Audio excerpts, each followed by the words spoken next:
This is 7 News, the voice of regional WA. Tonight, domestic violence in WA has surged in our regions. Supermarkets finally decide to drop the price of lamb at the checkout. The Southwest Dolphins that have discovered a new way to get a free meal. And there's some showers around the state tomorrow. Those details coming up soon. 7 News begins now. Hello and welcome to 7 News. New police statistics show there's been a surge in family and domestic violence offences across WA. The issue appears to be worse for our regions. It's up nearly 40% compared to 5 years ago. The new data covers crime from July to September. In the 3 months, 8,600 family violence offences were recorded. That's up 1,000 on the same period last year. In every regional town in Western Australia, crime has increased significantly. So without a shadow of a doubt, crime is out of control in Western Australia. The period has seen a series of high-profile cases, including the death of Georgia Lyle and Tiffany Woodley. Police say both were murdered by their former partners. They make up 2 out of 15 domestic violence deaths in WA this year. It sparked crisis talks in August. Particularly over the last couple of years, we have seen a spike right across the state, particularly in the regions. When comparing statistics from 5 years ago, it's clear. In 2018, there were over 21,000 offences statewide. This year, with 3 months missing, 5,000 more offences, an increase of 19%. In regional WA, it's worse, nearly 9,000 in 2018 and 12,000 this year, with another 3 months of data yet to be seen, a 38% increase. Police Minister Paul Papalia says the government is committed to reducing the harm it has on the community, exploring every option to improve safety. He says the former Liberal government didn't even have a ministerial portfolio to acknowledge the issue. Josh van Staden, 7 News. Firefighters have been working to stop bushfires in our north and on the goldfields. In Exmouth, fires are burning near campgrounds on the Ningaloo coast, as well as the tip of the Northwest Cape. The flames are moving fast and the fire is increasing in size. There's heavy smoke in the area and a number of roads have been closed. A bushfire advice as well as a watch and act are in place. In the goldfields between Kalgoorlie and Menzies, the blaze there is out of control. Firefighters are doing all they can battling the flames and building containment lines. The fire is moving north and is rated at a watch and act level. While most of the country concentrated on Melbourne Cup festivities, the Reserve Bank slipped in another interest rate rise. The official cash rate is up 0.25% to now sit at 4.35%. It's the 13th rate rise since May last year. It means for a $500,000 home loan, it'll add about an extra $76 a month in repayments. Well, as the rates rise, finally some welcome news if you're wanting to buy Australian lamb. From tomorrow, Coles and Woolworths have decided to slash prices on a range of products. It's welcome news for our farmers as they grapple with low sheep prices at sale yards. From paddock to plate, lamb prices are finally dropping across the nation just in time for Christmas. Livestock farmers are having a pretty tough season, so anything that encourages West Australian consumers to buy premium West Australian meats is welcome. Woolworths and Coles say from tomorrow they'll be slashing prices on a range of lamb products to reflect falling wholesale prices. At both supermarkets, lamb leg roasts will come down to $8 a kilo. It's the lowest it's been for a long time. We've checked our digital records back to 2013 and it hasn't been this low. 3-star lamb mince down to $5.50 a packet and cutlets $34 a kilo. For lamb midloins, Coles is the cheapest at $18 a kilo. Farmers say it's been a long time coming, with trade lambs now averaging $85 a head.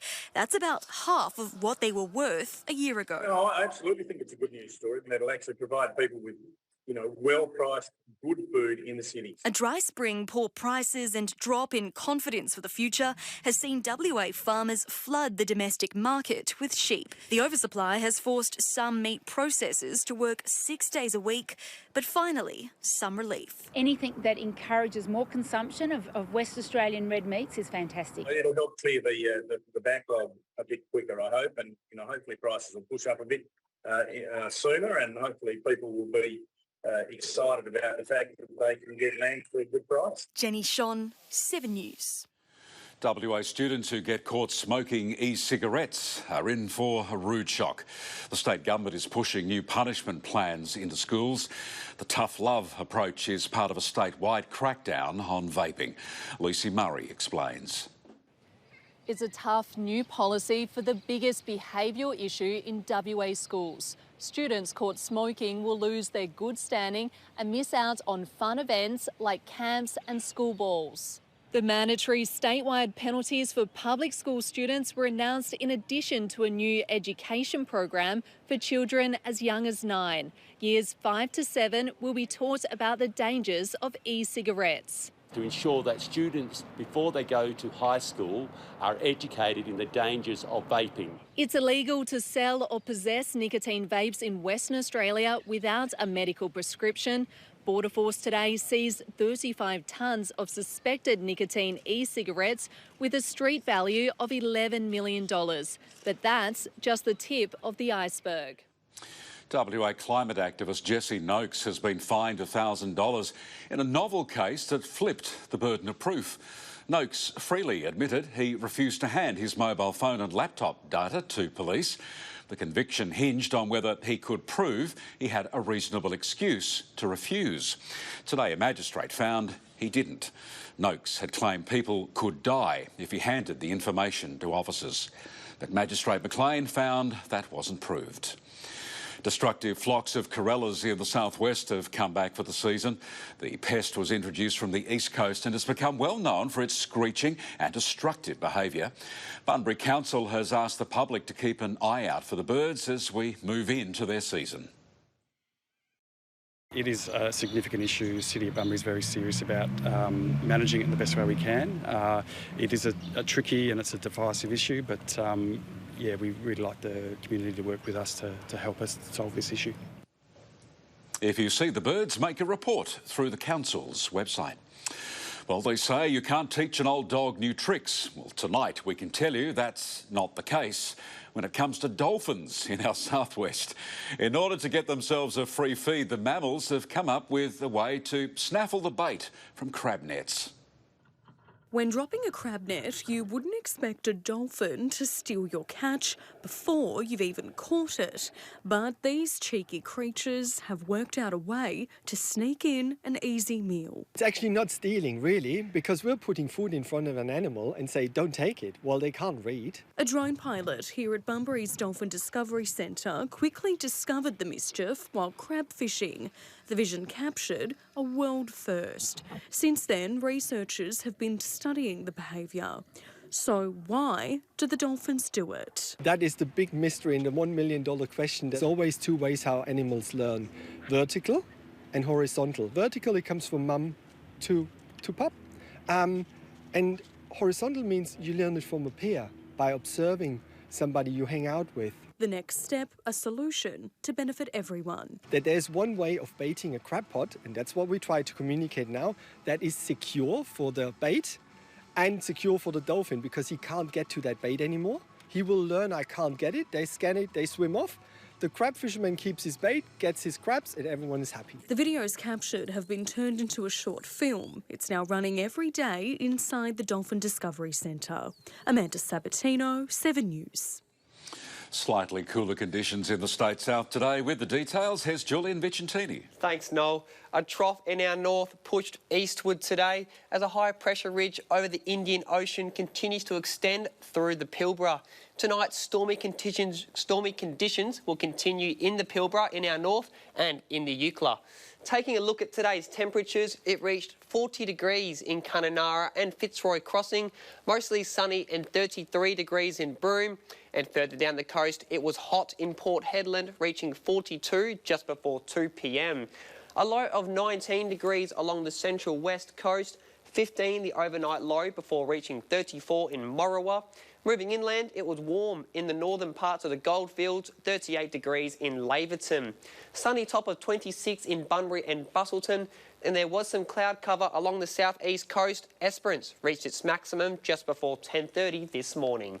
To the rain map, Ayr recorded the most rain in the 24 hours until 9 a.m. with 4 mils, and there was a sprinkle in Columbaroo and Esperance, 0.2 of a mil. To the weather wall, hello to the Year 5 class from Hannans Primary School. Welcome to Wesley, Luke and Ethan from Bunbury Cathedral Grammar School. And a big hello to these happy faces from Walra Community School.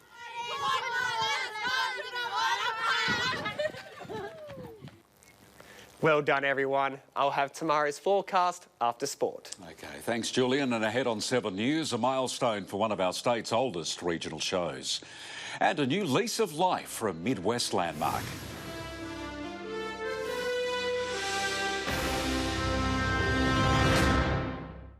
Win one of 5 double passes to see Coldplay live in Perth. The West Australian is your last chance to see the British rock superstars.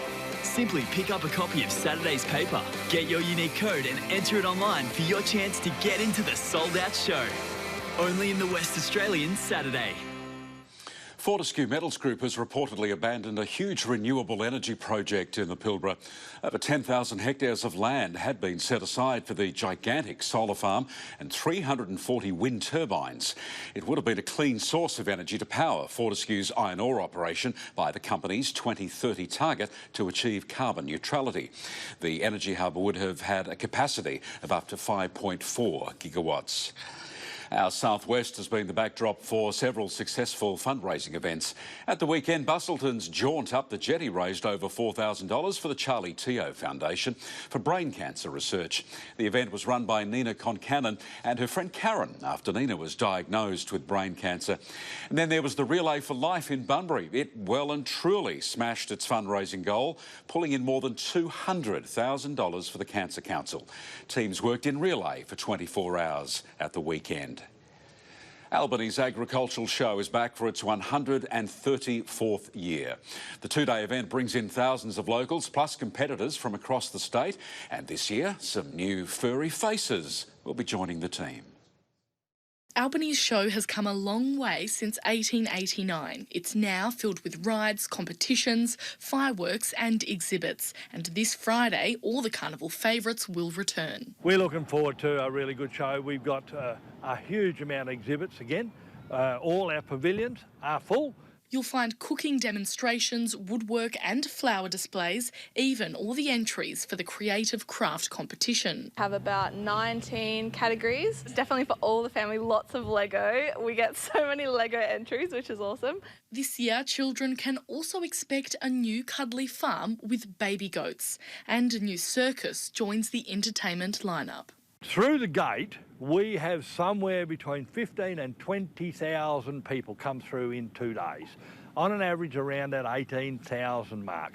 A lot of people. Making it all happen is a small team of volunteers. Some are putting in over 100 hours in preparation. The Society is welcoming anyone wanting to lend a hand. Anybody that has any interest at all in being able to come and help us, we would just love to see you, because we really, really need more volunteers. The show opens to the public early Friday morning and runs until Saturday night. Grace Armstrong, 7 News. A Midwest mother and entrepreneur has quit her day job to transform an old deli into a new art space. The location has been a landmark for the past 70 years in Geraldton. She says the community response has been overwhelming. 7 weeks ago, Hayley Savage decided she needed her own space to expand her fast-growing art business. In the past 2 weeks, she quit her day job and has now opened space. It's my happy place, just being stood in front of a class of people teaching them how to paint. The old Sunflower Deli shut down 5 years ago after the owner, Dave Clancy, had run the store for 30 years. I actually used the same font that was on the original sign, took a picture, sent it to a graphic designer, so it's on everything. Had to keep the Sunflower name, obviously. This picture of 2 children, Bob Sullivan and Faye Miller, is believed to have the building in the background. It was taken in 1943 and you can faintly see the words ice cream on the front. The response from the community has been incredible. People just pop their head in and say, oh, I used to get really good beef rolls here. The building sat vacant until Hayley transformed it into this gallery, displaying local art as well as a space to hold guided painting workshops.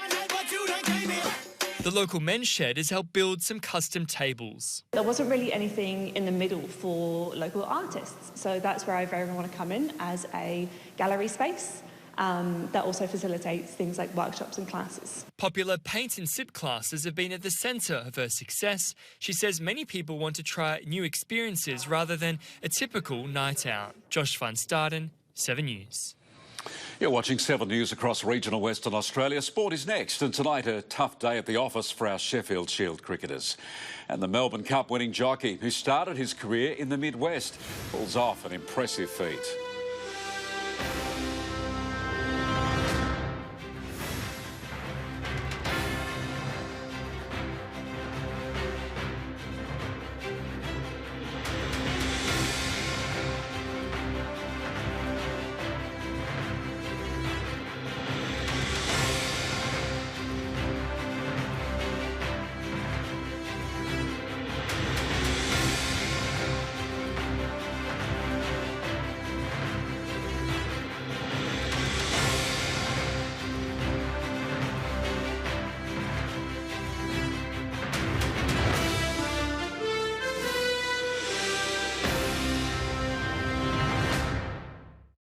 Another Melbourne Cup has been written into the history books, and it was a history-making day for a jockey whose career started in our state's Midwest. Mark Zahra steered away from his winning horse last year to choose Without a Fight. The decision put his name amongst the best, pulling off something we haven't seen in decades. Julian Vicentini reports. Last year was a career highlight, but now Mark Zahra has etched his name in history. It's Without a Fight, 100 metres to go, 2 or 3 lengths in front, coming away from Shiraz and also Sulcombe. Without a Fight, Mark Zahra, a Melbourne Cup champion. The 2023 Melbourne Cup winner cut his teeth as a junior in Geraldton. 25 years on, he's now a back-to-back champion in the race that stops the nation. He was just an absolute gentleman for today. The 41-year-old becomes the first jockey to win consecutive Melbourne Cups on different horses since Harry White rode Hyperno 44 years ago. And back to where it all began for Zahra, people dressed to the nines at the Geraldton Turf Club today. In the southwest, thousands packed the gates for the first Cup Day Carnival at the newly reopened Bunbury Turf Club. I'm really glad to be here with the new grounds and just seeing what's going on. It's awesome to see the people out on the track. Some even picked the winner. All the way from Ireland, just to back the horse, the winning horse. You know, it's not too bad. Number 3, my favourite number. Okay, that's my lucky number. So I bet Without a Fight and oh my God. Julian Vicentini, 7 News. The Dockers are set to head south next week for an AFL community camp. 20 players will go to the Great Southern with head coach Justin Longmuir. A trio of regional products, including Jai Amos and Nathan O'Driscoll, will also head down.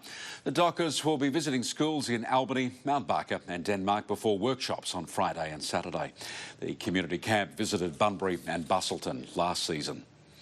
New South Wales dominated day 2 of the Sheffield Shield today, leaving Western Australia on the back foot. The home side responded with the bat after the reigning champions took 4 late wickets last night. Ollie Davies scored a century for New South Wales before he was dismissed by Dunsborough's Lance Morris. Then Bunbury's Sam Whiteman came to the crease to start the second innings with WA down by 135 runs, but he was gone straight away. As they go up, they claim it, it's gone, it's given! Whiteman's gone, he must go. And Chris Tremaine strikes again. The wickets continued to tumble for WA. They lead by 31 runs with 3 wickets in hand at stumps. The Perth Wildcats have injected some life back into their season with a thrilling overtime win on the road last night. The Wildcats managed to defy the odds, defeating ladder leaders Melbourne United by 7 points. Forward Jordan Usher had a chance to win the game with under 2 seconds of regular time left, but missed both of his free throws. It sent the match into extra time, and the Wildcats took it. Kicked the ball in Bryce Cotton's hands, or just dumped it. Alex Sarr with the jam. Derby's Keanu Pinder started on court and finished with 11 points and 7 rebounds. Perth will be looking for 3 consecutive wins when they next face the New Zealand Breakers at home on Friday.